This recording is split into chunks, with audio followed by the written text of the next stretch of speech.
MCQ bank से 15 में से 12 क्वेश्चन आ रहे हैं जो कि बस एमसीक्यू बैंक से ही था, तो इसको एकदम नहीं छोड़ना, उसको बहुत अच्छे से करना। तो एक सिंगल चैप्टर तुमको 28 मार्क्स लेके जाता है। तुम अगर ये चैप्टर अच्छे से कर लेते हो तुम्हारे आराम से 28 मार्क्स तो सिक्योर है। हेडिंग्स को इंस्टीट्यूट का करने का डालो, उसके बाद बाकी जो थोड़ा बहुत है वो खुद के हिसाब से तुम बना के लिख सकते हो। ऐसा नहीं कि एकदम। Hi everyone, welcome back to my YouTube channel. I am Shana and आज हम बात करेंगे कि तुम कॉर्पोरेट अकाउंटिंग एंड ऑडिटिंग वाला सब्जेक्ट को लास्ट के 2 महीने में कैसे खत्म कर सकते हो। नाउ मुझे कॉर्पोरेट अकाउंटिंग में 72 आया था एंड मैं इसको कैसे कंप्लीट की थी, मैंने अपने एग्जाम में बस दो क्वेश्चन कॉर्पोरेट अकाउंटिंग का अटेम्प्ट किया था एंड बाकी मैंने ऑडिट अटेम्प्ट किया था।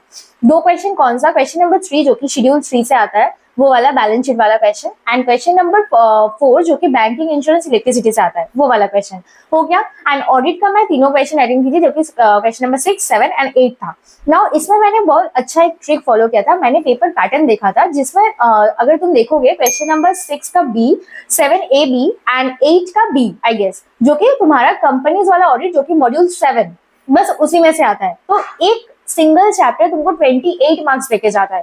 तुम अगर ये चैप्टर अच्छे से कर लेते हो तो तुम्हारा आराम से 28 मार्क्स तो सिक्योर है, ठीक है। उसके बाद अगर तुम देखोगे तो क्वेश्चन नंबर 8A जो कि तुम्हारा ऑडिट ऑफ डिफरेंट अंडरटेकिंग्स वाला चैप्टर से आता है।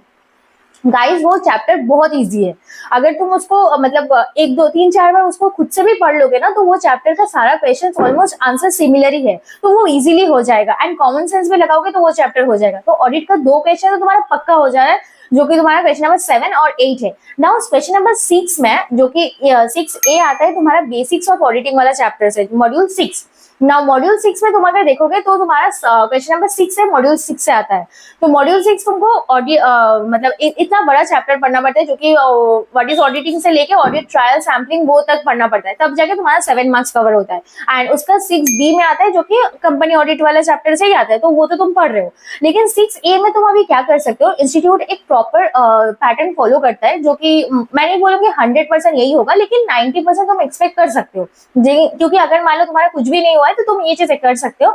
इंस्टीट्यूट हमेशा करता है क्या, एक ऑल्टरनेटिव रूल फॉलो करता है। मान लो एक बार पैराग्राफ वाला क्वेश्चन दिया तो नेक्स्ट टाइम वो डिफरेंस वाला क्वेश्चन देता है।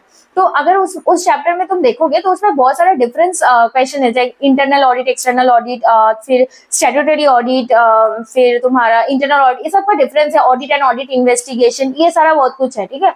तो अगर तुम वो सारा सबसे पहले मेरे टर्म में जैसे जून 25 में मैंने एग्जाम दिया था तो उसमें तुम्हारा पैराग्राफ वाला क्वेश्चन आया था। इट्स हाई चांस कि इस बार तुम्हारा डिफरेंस वाला क्वेश्चन आए, तो उस चैप्टर से सबसे पहले डिफरेंस वाला जितना क्वेश्चन है उसको सबसे पहले अच्छे से करके जाना। फिर भी बोल रही हूँ हाई चांस, नॉट 100%। कुछ नहीं करने से अच्छा है कुछ करके जाओ, तो तुम उसको सबसे पहले प्रायोरिटी में रखो, उसका जितना डिफरेंस क्वेश्चन है उसको पहले करो, उसके बाद जो इंपॉर्टेंट क्वेश्चन है। लेकिन हाँ, इस चैप्टर को सबसे लास्ट में करना है क्योंकि ये चैप्टर बड़ा है एंड तुमको बहुत बस 7 मार्क्स का ही है, तो इट्स बेटर सबसे पहले अभी कंपनी ऑडिट वाला क्वेश्चन, ऑडिटर वाला जो चैप्टर है मॉड्यूल 7 उसको कंप्लीट करो। उसका क्वेश्चन तुमको इंपॉर्टेंट क्वेश्चन कहाँ से मिलेगा, जो मैंने इंस्टा पे डाला हुआ है तुम्हारा टॉप 50 ऑडिट क्वेश्चंस करके, यहाँ पे मैं डिस्क्रिप्शन में भी डाल दूंगी, बस उतना करके जाओ। मोस्टली तुम्हारा 2 क्वेश्चन तो आराम से मैच हो जाएगा। 2 क्वेश्चन मतलब 4 ऐसे सब पार्ट पकड़ के बताए तो 4 क्वेश्चन, ठीक है, जो कि तुम्हारा question number 7 and question number 8 वो तो मैच हो ही जाएगा। एंड क्वेश्चन नंबर 6 भी देखो 100% प्रेडिक्ट करना पॉसिबल नहीं है, लेकिन मोस्ट प्रोबेबली इसी में से क्वेश्चन आता है। मेरे टर्म में तो सारा इसी में से आया था, तो मैं सारा एनालिसिस की थी, पास्ट ईयर पेपर्स को चेक की थी कब कौन सा क्वेश्चन आया, तो मैंने उस हिसाब से बना के तुमको दे दिया। तुम्हारे पास पूरा बना हुआ है, तुमको एनालाइज करने का भी जरूरत नहीं है, तो उसको पढ़ के चल जाओ, हो जाएगा, ठीक है। अब कमिंग टू कॉर्पोरेट अकाउंटिंग वाला चैप्टर, अब मान लो बहुत सारे स्टूडेंट्स ऐसे हैं जिसको मतलब थ्योरी उतना पसंद नहीं है, दे वांट कि मैं प्रैक्टिकल करके जाऊं। मुझे एक्चुअली मेरा खुद का प्रेफरेंस पूछोगे तो मुझे वो शेयर्स एंड डिवेंचर्स वाला जो क्वेश्चन है जो कि क्वेश्चन नंबर 2 में आता है, अगर तुम उसको देखोगे तो तुमको बहुत सारा चैप्टर्स पढ़ना पड़ेगा, उसके बाद जाके वो 2 क्वेश्चन अटेम्प्ट होगा। तो मुझे ऐसे भी वो शेयर्स वाला चैप्टर पसंद नहीं है, लेकिन अगर तुमको वो करना है तो तुम्हारे लिए मैं बेस्ट प्लेलिस्ट बताती हूँ। सबसे पहला, अगर तुमको एकदम एग्जाम ओरिएंटेड पढ़ना है तो विष्णु केडिया सर का ये वाला प्लेलिस्ट, इसमें सर ने थोड़ा बहुत कॉन्सेप्ट समझाए, फिर मॉड्यूल के क्वेश्चन सारा सॉल्व करवाए, तो इससे तुम फॉलो कर लो। या तो अगर तुम्हारे पास टाइम बहुत कम है, आई विल सजेस्ट, ये मेरा पर्सनल रिकमेंडेशन है, नरेश अग्रवाल सर का ये वाला प्लेलिस्ट फॉलो कर लो। तुम्हारा शेयर्स वाला अगर बहुत कम टाइम के अंदर लाइक 30 मिनट्स 20 मिनट्स ऐसे उनका वीडियोस है, ठीक है। और अगर एक बार ओवरव्यू चाहिए और उसके बाद अगर तुम विष्णु केडिया सर का मैराथन वाला प्लेलिस्ट है, तुम अगर क्वेश्चन सॉल्व कर लोगे ना तुम्हारा बहुत इजीली हो जाएगा। तुम अगर नरेश अग्रवाल सर का वो वाला वीडियोस का व्यूज देखोगे, इट्स मोर देन 1 मिलियन, तो भाई जरूर उन्होंने कुछ अच्छा ही पढ़ाया है। तो मैं रिकमेंड कर रही हूँ, एक बार तुम देख के देखो, बहुत अच्छा, मतलब बहुत कम टाइम में तुम्हारा शेयर्स वाला पार्ट अगर तुम करना चाहते हो तो वो हो जाएगा, ठीक है। उसके बाद तुम कैश फ्लो कर लो। कैश फ्लो ऐसे भी हम एफएम में भी पढ़े होते हैं, तो कैश फ्लो इजी है। कैश फ्लो के साथ अगर तुम क्वेश्चन नंबर 4 अटेम्प्ट करना चाहते, सॉरी 5 अटेम्प्ट करना चाहते हो, तो कैश फ्लो के साथ तुमको इंडेज करना होगा। तो इंडेज के लिए तुम विष्णु केडिया सर अगेन उन्होंने पूरा पढ़ाया है, तो यहाँ से तुम फॉलो कर लो, इंडेज मोस्ट प्रोबेबली तुम्हारा हो जाएगा, ठीक है। कैश फ्लो इंडेज वाला मतलब अगर मैं सजेस्ट करी हूँ क्वेश्चन नंबर 2, क्वेश्चन नंबर 3 जो कि तुम्हारा शेड्यूल 3 है, question number 4 banking insurance electricity है, एंड क्वेश्चन नंबर 5 जो कि तुम्हारा schedule sorry cash flow and इंडेज से आता है। अब एक क्वेश्चन अगर तुमको इसका करना है जो कि तुम्हारा मान लो कंपनीज का सॉरी ऑडिट का करना है, तो क्वेश्चन नंबर तुम अपने हिसाब से, मैंने तुमको बता दिया कि कौन से चैप्टर से कौन सा क्वेश्चन आता है, तो अपने हिसाब से एक क्वेश्चन उसका अटेम्प्ट कर सकते हो। But I will suggest audit उल्टा इजी है, क्योंकि ऑडिट में तुमको पूरा पॉइंट टू पॉइंट मतलब इंस्टीट्यूट का लैंग्वेज में लिखना नहीं पड़ता है, तुम खुद से बना के लिख सकते हो, लेकिन मेक श्योर करना कि तुम्हारे जो हेडिंग्स डालते हो ना वो इंस्टीट्यूट का लैंग्वेज का ही हो। हेडिंग्स को इंस्टीट्यूट का लैंग्वेज में डालो, उसके बाद बाकी जो थोड़ा बहुत है वो खुद के हिसाब से तुम बना के लिख सकते हो। ऐसा नहीं कि एकदम मतलब नॉर्मल लैंग्वेज में दिस इज ऑडिट ऐसे नहीं लिखना है, थोड़ा अच्छा इंग्लिश में लिखना, इंस्टीट्यूट मार्क्स दे देता है। पॉइंट वाइज लिखना ऑडिट में, पॉइंट वाइज बहुत अच्छा मार्क्स देता है। मेरा सर्टिफाइड कॉपीज अभी आया नहीं है, तो मैं तुम लोगों को दिखाने के लिए बहुत मतलब ईगरनेस हूँ, क्योंकि तुमको समझ में आएगा कि मैंने कैसे लिखा था। मैं बहुत ज्यादा नहीं लिखी थी, लेकिन पॉइंट वाइज लिखी थी, हर पॉइंट को अच्छे थोड़ा बहुत 2 से 3 लाइन एक्सप्लेन की थी, तो इसमें इंस्टीट्यूट मार्क्स दे देता है, ठीक है। शेड्यूल 3 अच्छे से करके जाना, क्योंकि शेड्यूल 3 का जो क्वेश्चन है ना, मेरे टाइम में मेरा एसेट वाला जो साइड है वो मैच किया था, लाइबिलिटीज वाला साइड मैच नहीं किया था। स्टिल मुझे अच्छा मार्क्स मिला होगा आई गेस, जितना मेरे को लगता है मार्क्स देख के, तो उस हिसाब से मैं बोल रही हूँ शेड्यूल 3 में तुम थोड़ा बहुत अच्छे से फॉर्मेट एंड थोड़ा बहुत अच्छे से प्लेसिंग भी करके आते हो ना, तो वो तुमको इजिली 7-8 मार्क्स देता ही है पूरा। अगर बैलेंस शीट नहीं भी मैच हो तो वो क्वेश्चन नहीं छोड़ के जाना। एंड बैंकिंग इंश्योरेंस इलेक्ट्रिसिटी वाला जो चैप्टर है वो बहुत इजी है, ठीक है। वो तुम्हारा मतलब मोस्टली कोशिश करना, क्योंकि वो उसका जो क्वेश्चन आता है ना वो बुक्स का ही मॉड्यूल का जो क्वेश्चन है उसी वही बार बार रिपीट होता है, तो मॉड्यूल का क्वेश्चन अच्छे से करके जाना, वो बहुत इजीली हो जाएगा। ना बहुत जन को ऐसा होगा कि उसको शेड्यूल 3 का जो फॉर्मेट है वो याद नहीं आता होगा। मैंने जो किया था मैं उस हिसाब से बता रही हूँ।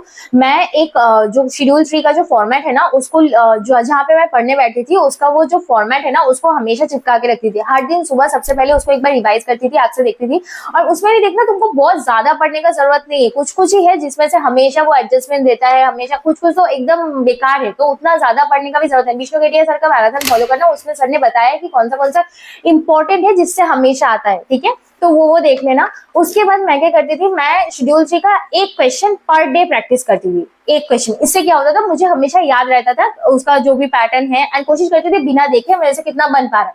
तो ये चीज करना, बहुत ज्यादा क्वेश्चन एक ही बार में करने मत बैठ जाना, पर डे आधा घंटे निकालना, आधा 30 to 45 मिनट्स लगता था शुरू मतलब इनिशियल डेज पे एक शेड्यूल 3 को बनाने में। तो कोशिश करना कि तुम्हारा पर डे एक एक करके एक क्वेश्चन शेड्यूल 3 का करना, तो उससे हो जाएगा। ना ऑडिट अगर तुमको भी पढ़ना है, कहाँ से पढ़ना है गाइज, निखिल गुप्ता सर, उनका ये प्लेलिस्ट मैंने बस यहीं से किया था, मैं कहीं से क्लास नहीं ली थी। इसमें सर ने बहुत अच्छे से मतलब कॉन्सेप्ट को समझाया है। उसके बाद हैंड रिटेन नोट्स अगर तुम्हारा बना हुआ है तो वेल एंड फाइन, अगर तुम्हारा हैंड रिटेन नोट्स नहीं बना है तो अभी मैं पीडीएफ बहुत सारे टीचर्स जो भी ऑडिट के लिए अच्छा टीचर्स है उनका सारा एक फुल फ्लेज जो होता है ना पीडीएफ, मैंने इस ड्राइव लिंक में डाल दिया है। ड्राइव लिंक को मैं क्या बोलते हैं डिस्क्रिप्शन में डाल दूंगी, तुम अपने कन्वीनियंस के हिसाब से जो तुमको सही लगे वो पढ़ सकते हो। मैंने तो अपना हैंड रिटेन नोट्स बनाया था, इट्स बेस्ट कि अपना हैंड रिटेन नोट्स बनाओ, बट अभी टाइम नहीं है तो तुम इसमें से कुछ भी फॉलो कर सकते हो। एंड निखिल सर ने कुछ जो नया पार्ट आया जो कि एनएफआरए वाला, फिर आईएफसीएफआर वाला पार्ट, वो सब उनका मैराथन में नहीं मिलेगा, उसके लिए तुम राघव गोयल सर का फॉलो कर लो, वहां से तुमको समझ में आ जाएगा। तो ये हो गया ऑडिट। नाउ मैराथन अगर फॉलो कर रहे हो तो विष्णु केडिया सर का मैराथन फॉलो कर लो, क्योंकि सर ने मॉड्यूल के सारे क्वेश्चंस करवाए हैं, तो तुमको एक अलग से परेशान नहीं होना होगा। सर का वो ये वाला प्लेलिस्ट से तुम्हारा सारा कवर हो जाएगा। पीवाईक्यूज कर लो, एमक्यूपी कर लो। कॉर्पोरेट अकाउंटिंग में बाहर से कोई क्वेश्चन नहीं आता है, पीवाईक्यू एमक्यूपी एंड तुम्हारा मॉड्यूल का क्वेश्चन से घुमा फिरा के आता है। स्पेशली शेड्यूल 3 में जो एडजस्टमेंट तुम्हारे बुक में है ना उसी को घुमा फिरा के देते हैं, तो मेक श्योर करना कि बुक बहुत अच्छे से करके जाओ कॉर्पोरेट अकाउंटिंग में। Now coming to MCQs. MCQ के लिए विष्णु केडिया सर का एमसीक्यू सीरीज फॉलो करना, एमसीक्यू बैंक बहुत अच्छे से करना। तुम जून 25 का अगर पेपर देखोगे मेरे टर्म में, एमसीक्यू बैंक से 15 में से 12 क्वेश्चन आ रहा है जो कि बस एमसीक्यू बैंक से ही था, तो उसको एकदम नहीं छोड़ना, उसको बहुत अच्छे से करना। पीवाईक्यू करना, एमक्यूपी करना। अगर तुम कॉर्पोरेट अकाउंट का कोई चैप्टर्स छोड़ रहे हो, जैसे मैं शेयर्स वाला चैप्टर क्वेश्चन छोड़ी थी एंड मैं कैश फ्लो और इंडेक्स वाला भी छोड़ी थी, तो मैं उसका एमसीक्यूज जो कि एमसीक्यू बैंक पीवाईक्यू मॉड्यूल के क्वेश्चन में एक्सरसाइज में वो सारा प्रैक्टिस करके गई थी। तो मेक श्योर करना कि उसका एमसीक्यू तुम बहुत अच्छे से कर लो। बाकी तुम्हारा कॉर्पोरेट अकाउंटिंग में ये सारा चीजें फॉलो करोगे तो आराम से हो जाएगा। जो भी रिवीजन मैराथन मैंने फॉलो किया था, क्लासेस मैंने फॉलो किया था एंड जो भी नोट्स मैंने यूज किया था वो सारा मैंने डिस्क्रिप्शन में डाल दिया है, वहां से देख लेना। एक जगह पे तुमको सब कुछ मिल जाएगा। वीडियो अच्छी लगी हो तो लाइक करना, कमेंट करना, कोई फीडबैक हो जरूर बताना एंड कोई डाउट्स हो वो भी बताना, मैं जरूर तुमको हेल्प करूंगी। एंड अगर तुमने अभी तक मेरा कोई भी सब्जेक्ट का स्ट्रेटेजीज नहीं देखा है तो उसके लिए मैं चैनल पे विजिट करना, वहाँ पे तुमको सब कुछ मिल जाएगा। आई होप ये सीरीज तुम्हारे लिए हेल्पफुल रहा हो। कोई इंपॉर्टेंट अपडेट्स चाहिए हो जॉब रिलेटेड या फिर इंस्टीट्यूट रिलेटेड, उसके लिए मेरा व्हाट्सएप चैनल ज्वाइन कर लेना, उसका भी लिंक डिस्क्रिप्शन में डाला हुआ है, वो तुम्हारे लिए बहुत हेल्पफुल होगा। Till then follow CMA cyber for more such content. Bye.